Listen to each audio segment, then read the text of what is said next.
I told you guys, Giannis is on the move. He's already made it clear during last offseason that he was willing to be traded. I know that I think he deleted some photos off of his Instagram from him in Milwaukee, and people were going nuts. But Windhorst is right. He already asked to be traded. He's already made it clear. I want to be traded to a winning organization, a big market, and he wants to be known as a champion. They just lost 7 games in a row the other day. He was pissed. And then also, too, he's missed time. He didn't even play when he was in Miami. The Milwaukee Bucks are in trouble. Because, like I said, Giannis is going to leverage everything next season. I know he's already committed this season to the Milwaukee Bucks, but who knows? He could still request a trade. I don't trust Giannis by any means. He traded Drew Holiday. He traded Middleton. He backstabbed Damian Lillard. He got the coach fired. He wants to hire his whole family on the team. Giannis is unpredictable, especially when it comes to him winning and this franchise. Giannis Antetokounmpo requested a trade from the Milwaukee Bucks before the 2025-26 NBA season started per Windhorst. He ended up committing to the Bucks for the season as long as they are winning, or as long as they are in a winning situation, when clearly they're not. The way their team is going, they'll be lucky if they're in the play-in. The Bucks called the Knicks and asked for an offer for Giannis. Okay? And? Because Giannis said, I want to be a Knick. So people are like, oh my God, he deleted a photo from May where he had a Bucks logo on it. Guys, he asked to be traded already. Yeah. So when's it going to happen? Well, that's the thing. So what appears is that Giannis committed himself for the season to the Bucks. That's what appeared happened. Everything he said in his mood. But the Bucks are not good. This year, when he hasn't played, they're 1-5. And when he has played, they're 9-8. So they've been 500 when he's played, and when he hasn't played, they've been getting raced. What you're asking me is his viewpoint? Would his viewpoint change? I don't know.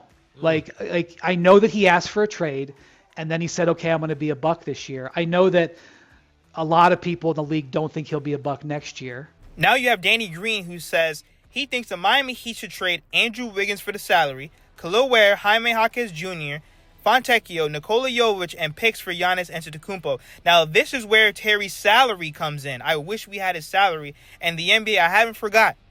You guys are still holding up our salary, and we need our first-round pick back. You know good NBA guys up there upstairs. Adam Silver, you knew this investigation was going on, and you still let that trade go through. And now you have the Miami Heat sitting up here in limbo, wasting a first-round pick, and damn near wasting $25+ million worth of salary that we could use for this trade. But let's get into what Danny Green had to say. And let me know, would you guys trade this package for Giannis Antetokounmpo to keep Tyler and Bam together if the money works? I am not a cap guru. Are they way better by replacing Bam with Giannis? Like way if better? I'm Milwaukee, I'm asking for, say it again. Are they way better? No, you keep Bam. Keep them together. Oh, you keep Bam together. So it's like you're basing it off of Khalil Ware and some future picks. And you got Jovic. Well, he don't have a contract. What's his contract? You got Khalil Ware, Jovic. You got Fontecchio. You got to get Ware and Bam.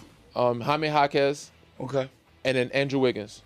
Or you put Wiggs got enough money on the contract where you could throw him in there for like Jaime Jaquez and like if I'm Khalil Milwaukee, Ware. I'm going in another direction. Those young kids with the picks though, you get picks with those kids. Guys. I like Jaquez. I like Jovic. I love Khalil Ware. Yeah, you get those guys with picks. I just don't. And then throwing Wiggs as a money. The Heat might try to play hardball because that's another thing. Of course, that people gotta understand is like once we get to this summer. And Giannis has 1 year left on his deal. Yeah. He's leveraging the shit out of... Are you guys making that deal? Let me know in the comments. Remember, I'm not a cap guru. I don't have the numbers in front of me. But if there's a possibility where you have Tyler, Bam, Giannis, and Powell together, that is a parade down Biscayne Boulevard all day long. But let me know in the comments. Are you going to get rid of Khalil Ware? He's had a lot of promising games this season. Jaime Jaquez, too. He could be the most improved sixth man of the year. Fontecchio, he's a nice role player. Jovic, he's been struggling with the Miami Heat. But once again, this is a generational player in Giannis Antetokounmpo. Now, people around the league believe Ja Morant, LaMelo Ball, and Trae Young all are negative value guys and wouldn't be surprised if they were traded for one another, per ESPN. I wouldn't want any of them. They all might have negative value. When there are these sort of unwanted superstars, sometimes they end up getting traded for each other. I wouldn't be surprised if that happens in this case. I'm going to make this clear. I don't want Ja, I don't want Trae, I don't want LaMelo Ball, and I don't want AD. I don't want Zion. This trade deadline is going to be insane because you have multiple teams that want to get off of multiple guys. Zach LaVine, DeMar DeRozan, Sabonis, all across the NBA, Paul George, even Joel Embiid, bro. You have seen where the 76ers want to go. So the Miami Heat, I think they're going to hold on to their guys right now. They might tap into Giannis depending on the asking price. But then also, to Milwaukee, they have to understand Giannis wants to stay in the East. He doesn't want to go West Coast. And to be honest with you, Giannis has all the leverage when you really sit there and think about it. And there's only a few teams that, in terms of money-wise and with asset-wise, that Giannis can actually go to. And I honestly do think Miami could be a destination for him.